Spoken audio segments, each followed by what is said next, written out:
రాష్ట్ర ప్రజలు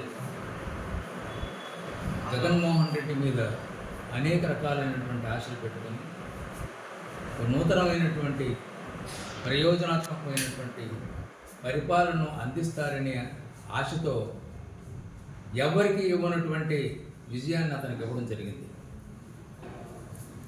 శాసనసభలోనే కాకుండా పార్లమెంటుకి, అదేవిధంగా స్థానిక సంస్థలకు కూడా అత్యధికమైనటువంటి విజయాన్ని అందించారు.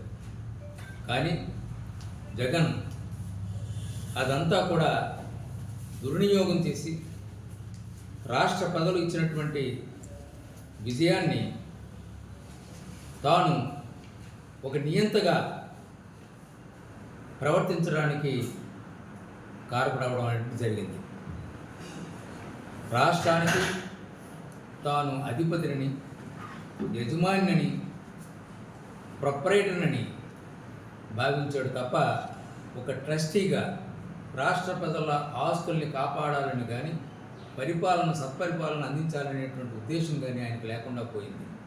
కాబట్టే ఆనాడు అతనికి ఎటువంటి గెలిపించారో ప్రజలు, ఈనాడు అంతకంటే మించినటువంటి ఓటమిని ఇవ్వడం జరిగింది. కానీ ఆయన బుద్ధి మాత్రం రాలేదు.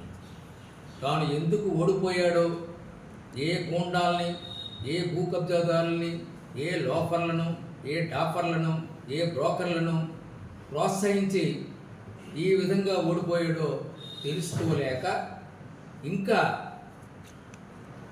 చంద్రబాబు గారు రేపు చేసేటువంటి పనులన్నీ కూడా శిశుపాలుడిని లెక్కపెట్టినట్టుగా, తప్పులు లెక్కపెట్టినట్టుగా మీరు తప్పులు లెక్కపెట్టండి, నేనున్నాను మీకు ఎందుకు అని శుద్ధులు చెప్తున్నారు.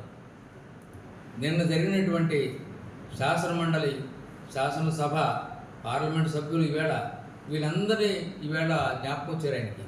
వాళ్ళకి పిలిచి చాలా చాలా సూచనలు ఇవ్వడం అనేది జరుగుతుంది. ప్రధానంగా చంద్రబాబు నాయుడు గారు ఈ భూ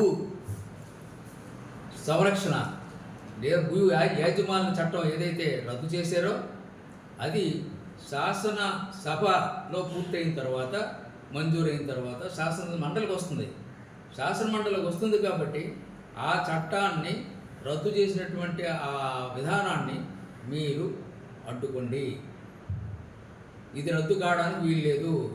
నేను పెట్టిన చట్టాన్ని అలా ఉంచవలసిందే.